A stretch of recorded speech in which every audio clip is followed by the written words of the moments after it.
Welcome to the Valhalla Filmcast, a show where normal guys talk about the films that they love. And here are your hosts, Bryce Thompson, Brian Hammond, and Cody Ryrie. Now get ready, because the show starts in 3, 2, 1. Welcome to the Valhalla Filmcast. I'm Cody Ryrie, here with Brian Hammond. Hello. On our way back from Los Angeles. If you want to see more of our trip, please go to our Facebook page, search Valhalla Filmcast, find all the videos and other pictures that we posted of our trip to Hollywood. We'd love for you to like it, share it, do all those wonderful things to help us out. We really appreciate it.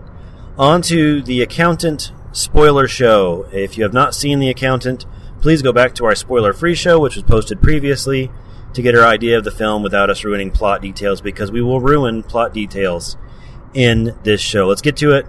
Without any hesitation. All right, big problems with the movie. We loved, at least I did. I can't speak for Brian. I guess we've had a little discussion, but personally, I loved the film as a whole. But the problems started to seep in when I started to consider some of the characters' motivations after seeing the film. If we're going to get it out of the way, my biggest problem with the movie was J.K. Simmons' character. Now, his performance was fantastic, but we see in the film that he encounters this accountant early on in his career. And through the events, he becomes interlinked with him, and the accountant uses him to track down drug dealers and other stuff. But the problem I had with that is this character that J.K. Simmons plays is he's very cruel at the beginning to this recruit that he's playing. It's played by an actress with the last name Robinson. That's what I remember. But she's has a past before she was 18, where we find out that she had assaulted a drug dealer to help her sister, but that looks really bad, and he uses that to kind of blackmail her into investigating the accountant, which that seemed unnecessary to me and mean, and I thought that was just going to hint that he's the bad guy. And then And the records are sealed, too, which, I mean, we're no, I guess, criminal scholars, but if they're sealed, you know, what's the issue?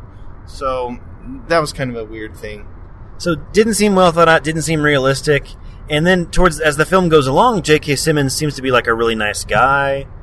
And in the end, you find out he's, been a good dad and all this stuff. And I don't understand why they had to insert that kind of forced blackmailing section of the film. I mean, I guess it gives it some suspense, or she has to get this done, or she's going to go to jail. But it didn't work for me at all. So that was the big problem I had. And also, he sends her on this mission to find the accountant, and yet we find out later on that he has lots of information about who he is and things like that he doesn't give her. Lots of information. And so he seems to be hamstringing this investigation he seems to really want to get through.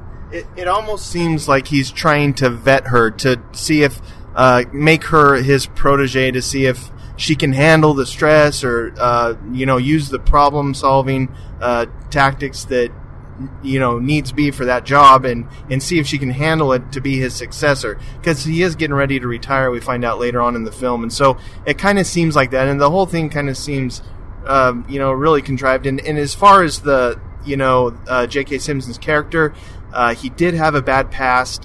He was kind of redeemed. He had this redemptive turning point in his life that we find out later in the film. But then he goes back and does this really just kind of slimy thing by blackmailing her, and so there was just like some lack of consistency with his character specifically. But again, the acting was top stellar from J.K. Simmons as always. So now it's an interesting film because it does tackle the concept of real life autism. This is not some made up 90s disability or ability that Ben Affleck's character has. They put him on they even say it, out there that he is on the autistic spectrum. Now, for me, I am the first to admit that I'm a little undereducated when it comes to autism and all of its effects. And the film wasn't there to educate us about that. It was an entertainment. Or so we think. We'll get to that later. But I felt like, and this comes from an uneducated perspective, I felt like his performance was really interesting, how he doesn't connect with people. He doesn't know which things are appropriate to say. He has a hard time picking up on other people's emotions. And I thought it was a really interesting performance where he finally does connect with Anna Kendrick, who's not autistic, but she is a very numbers crunchy kind of a girl, and they kind of connect over this idea of numbers and math and how they love those things. And I really loved the scene they had together in the hotel room where they start to connect, and I was worried they were going to connect too much, and that didn't seem realistic for his character as it had been set up, and then they didn't, which I was glad about. That seemed more real, more in withholding what they had set up before with his character. So I liked that moment of humanity. It worked for me. Ben Affleck's performance throughout the whole thing worked for me. Also, I thought John Bernthal, who you may know from The Walking Dead at the beginning, he gives an interesting performance. I've always liked him. He kind of seems like he has one speed, which is intense, and that's it. But it's a good speed. I like his intense. Absolutely. Love him. So yeah, I thought he did a great job. When it came to the actual ending of the film, it was an excellent... Can I get to Ben Affleck? Yeah, go for it. So this is where we've had a little bit of discussion, because I didn't buy Affleck's portrayal as an autistic person nearly as much as Cody. I loved his overall. The performance was great. He was really in his moment where the action scenes and even some of the interactions that he had with Anna Kendrick. The person that played Ben Affleck as a kid was top notch. I mean, he really brought to life the autism, and having a very close loved one that is on the spectrum. This film kind of, it hit me and kind of relates to me different, resonates with me a little bit different. But that has nothing to do with how I judge how his mannerisms were during the film or anything. But I guess the consistency, the biggest thing that I have was kind of like his consistency through the film. And there may have been some, kind of ulterior motives that, he was trying to put on a face with his relationship with Anna Kendrick that he had. But it just seemed like, it was a little bit forced and not very consistent with his social interactions with the people around him, for being such an extreme end on the autistic scale. I mean, which he did have some training from his father, but they rejected the whole autistic camp that, that was the whole main plot point in the beginning, is the father rejected, and they denied that. Now, there was, a lot of military training, martial arts training that the father, he was a good father, he seemed like, and really wanted these kids to be able to fend for themselves. But it just seemed almost, I don't know what else to say besides that. I struggled with the consistency of his performance in that. But when he was, Iron Man, Affleck, it was great. That was in the zone. I love that. That is, I wish that was a little lean. I wish there was a little bit more action. Well, that's interesting. I guess that's an agree to disagree, because there's no coming together on that one. But I will agree the action was awesome. He really pulled off that you could believe him as this super trained kind of individual. Touching on something you mentioned, the father seemed to be going in a very stereotypical direction as the abusive dad who doesn't care about his kids and is embarrassed by them.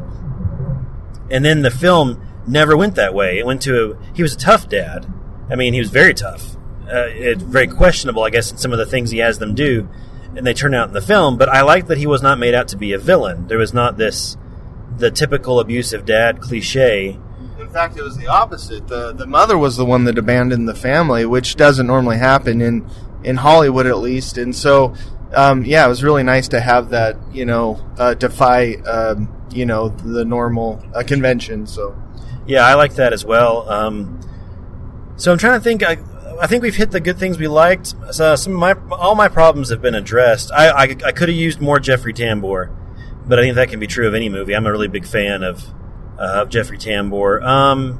I know you had some problems with some of the detective work they ended up doing. Well, the whole big reveal that Robinson's character, it just seemed like, well, first of all, before we get to that, why can we see only the side of Affleck's face? Why we have all this technology, every shot you can think of him in these, meetings with these criminals, except for his full frontal, facial recognition or expression or whatever, and that seemed a little weird to me. That and maybe J.K. Simmons just withheld those, knowing, I guess you could assume that, but there's nothing that makes you believe that. And then also, the information dump at the end of the movie, where it all comes to light, how she figures out, he's been laundering it. It just seemed like there wasn't enough there to carry that plot forward properly for me, I guess. And that's more of, like we've talked about, a fault in the screenwriting, I think, than anything. And so, overall, the performances were great and the direction was great, but I guess the biggest issue is probably the screenwriting. Well, and I agree. There is that moment where the Treasury agent, played by Miss Robinson, she finds out the stuff, and then J.K. Simmons unloads basically the entire plot of the movie about two-thirds of the way through the film. It felt very clunky. I will give you that. There was some of the writing issues, especially plot points, why it seemed clunky. Like I said, this is an entertainment, and for that, I thought it did its job. I wouldn't mind seeing more of where this character goes if they decide to do a sequel. I don't know what the box office has been like, but not as promising as, say, like The Bourne Identity was when it came out. But I feel like it's promising enough of a character, just personally, that I wouldn't mind seeing where this character goes. I think there's a lot of things you could do with it. Last note that I felt was underdeveloped in the script as well, there's that big reveal at the end that John Bernthal and Ben Affleck's characters are brothers, the same brothers from the beginning. And I remember as we were talking about this after the movie was over, that totally shocked me. I didn't see that coming at all. But Brian, you didn't buy that one as much, or you had some issues with that one? Well, I just knew that it had to resolve itself for, as far as screenwriting, there's different formulas that you need to follow. You don't just throw stuff in there if it's not going to be utilized somewhere else. And so the brother seemed like a big non sequitur, unless he was the brother, or I guess the other possibility, Cody, you mentioned was, what was it? I forget.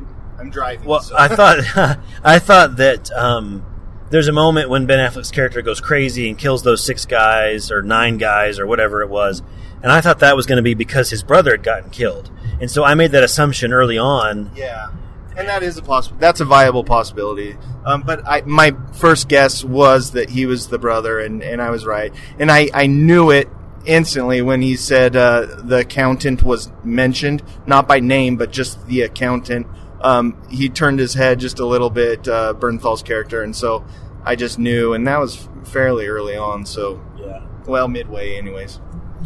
So some of those things worked better for me than they did for Brian. At the very end of the film, there's another big reveal that the voice in the computer that's, this all-seeing computer lady who knows everything about him and helps him do all kinds of stuff is one of the severely autistic people at the home from the beginning, and I think that could have been better prepared, I guess. I know they wanted to surprise you, but the way it was done felt like a reach.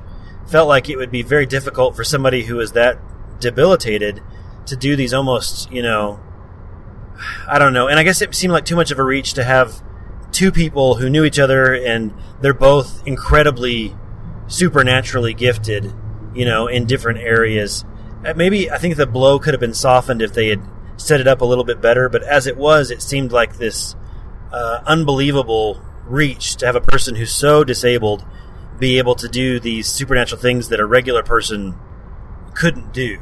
And they did that with Ben Affleck, and they spent a lot of time setting that up, and I know they wanted it to be a surprise, and they wanted to kind of stretch that, but for me, that seemed like a little bit of a leap without us being prepared more in the screenplay.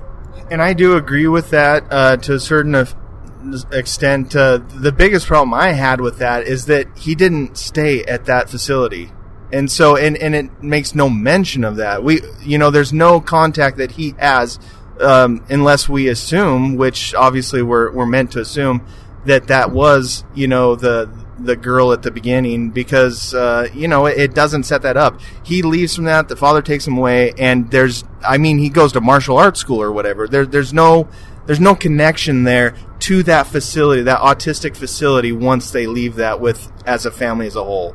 And so that was the biggest issue I had with it, I guess, which they don't unfold everything on a platter, so but it was just a little too far for me, I guess. But to end on a positive note, I want to mention some of the scenes I loved the most. Like I already said, I like the stuff with Anna Kendrick and Ben Affleck together. When he goes and rescues her from her apartment, that's a continuation of a scene on the farmhouse where he goes after the agents that are going. Which is awesome.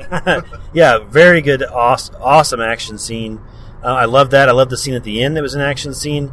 I also really enjoyed the introductory scene at the autistic home. There's this really neat shot, well, if you've seen the film, where he puts together this puzzle face down, and then you see the last piece go in from underneath it, and you see what the picture would be. A really cool visual way of representing the sides of this character and what he's capable of. So well set up, had some really cool standout scenes. Some of the plot things a little thin, but again, overall we've gone over those. And those are my thoughts. Anything you wanted to finish up with, Brian? No, overall it's an enjoyable movie, despite all of its some of its flaws. So yeah, I enjoyed it. Do you want to see a sequel or no? I would love to see a sequel, but maybe a different screenwriter. The things that I had a problem with didn't detract me, from the overall enjoyment of it that much. And so yeah, I'm game. Anytime I get a chance to see Ben Affleck, yeah. Yeah, and he has a movie coming out called Live by Night, I think, that he's directed and starring in that looks really awesome. Good. Anyway, all right, well, this has been Cody Ryrie, Brian Hammond, and the Valhalla Filmcast, and we are signing off. We will talk to you next time.